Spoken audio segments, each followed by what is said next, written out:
ചൂടോടെ വിളമ്പാൻ പറ്റി നമ്മുടെ മക്കൾക്കൊക്കെ കൊടുക്കാൻ പറ്റിയ കിച്ചടി റെഡി ആയിട്ടുണ്ട്. അപ്പൊ നല്ല ടേസ്റ്റ് ഉണ്ടാന്ന് വിചാരിക്കുന്നു കേട്ടോ. ടേസ്റ്റ് ഉണ്ടാന്ന് വിചാരിക്കില്ല, ടേസ്റ്റ് ഉണ്ട്.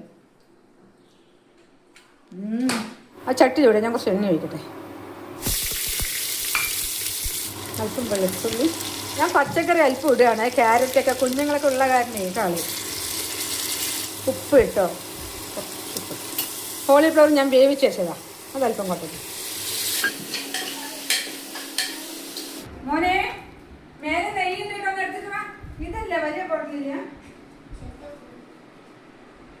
ഞാൻ ഒരു ഗ്ലാസ് പരിപ്പും 2 ഗ്ലാസ് കൈമ റൈസും കൂടി കഴുകി വെച്ചിട്ടുണ്ട്. വേറെ അരി എടുക്കുക കേട്ടോ, പെട്ടെന്ന് ആവില്ലല്ലോ.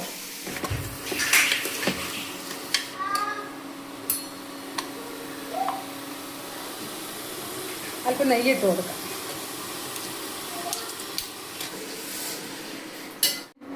അല്പം ഒരു കഷ്ണം നാരങ്ങ ഒന്ന് പിഴിഞ്ഞ് കഴിക്കട്ടെ, ചോറ് ഒട്ടാതിരിക്കാനേ.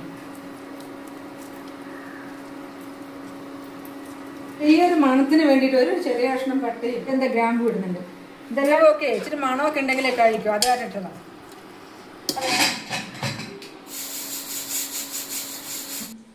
അപ്പൊ ഞാൻ ഒരു ഉള്ളി എടുത്ത് പെട്ടെന്ന് തന്നെ അല്പം സലാഡ് റെഡിയാക്കി. ഇത് ശരിക്കും പറഞ്ഞ ഒരു 5 മിനിറ്റോ 10 മിനിറ്റോ ഉള്ളൂ കേട്ടോ. ചോറിന്റെ കാര്യങ്ങളൊക്കെ പരിപാടിയൊക്കെ ഇത്രയും പെട്ടെന്നാവും ഞാനും വിചാരിച്ചില്ല. ഇപ്പൊ ചൂടാറിന്റെ ആവശ്യം, നമുക്ക് തുറന്നു നോക്കാം.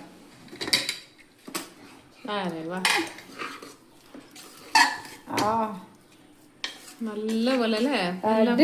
ഉടഞ്ഞിട്ട്, അതെ, കൂടുതൽ ഉടഞ്ഞിട്ടില്ല. അമ്മേന്റെ മുഖത്ത് സന്തോഷം. അല്ല, ഞാനിത് പെട്ടെന്ന് ഒരു തയ്യാറാക്കി നോക്കട്ടെ എന്ന് പറഞ്ഞ് ചെയ്താണ് കേട്ടോ. നമ്മളിപ്പോ എത്ര വൈകിയാലും ഞാൻ ചോറും കറിയും ഉപ്പേരിയും ഒക്കെ ആക്കുക.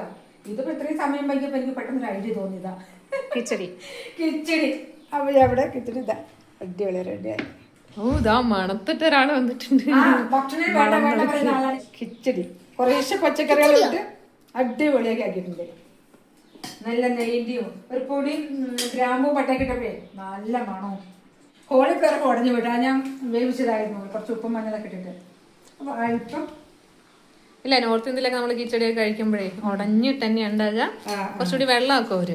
അവിടെ എന്താ വലിയ അല്ലെ ബസ്മതി റൈസ് ആയിരിക്കും. ബസ്മതി റൈസും കുറെ വെള്ളമാക്കിയിട്ട് ഇങ്ങനെ നമുക്ക് കുടിക്കാനേ പറ്റുക, കഞ്ഞി പോലെ. നമുക്ക് കുടിക്കാനൊന്നും പറ്റില്ലേ. നല്ല ഹെൽത്തി ആയിട്ടുള്ള ഒരു സംഭവമാണ്. അതെ, ഞാൻ തന്നെ ആദ്യം കഴിച്ചേ. നല്ല വിശപ്പുണ്ട് കേട്ടോ. അപ്പൊ എല്ലാവരും ട്രൈ ചെയ്യണം. അപ്പൊ ഞാനത് ഉണ്ടാക്കിയത് അടിപൊളി ടേസ്റ്റ് കേട്ടോ. അപ്പൊ നിങ്ങളത് ഉണ്ടാക്കി നോക്കണം. ഉണ്ടാക്കി നോക്കിയിട്ട് എങ്ങനെ ഉണ്ടെന്നൊന്ന് പറയണേ കേട്ടോ. ശരി.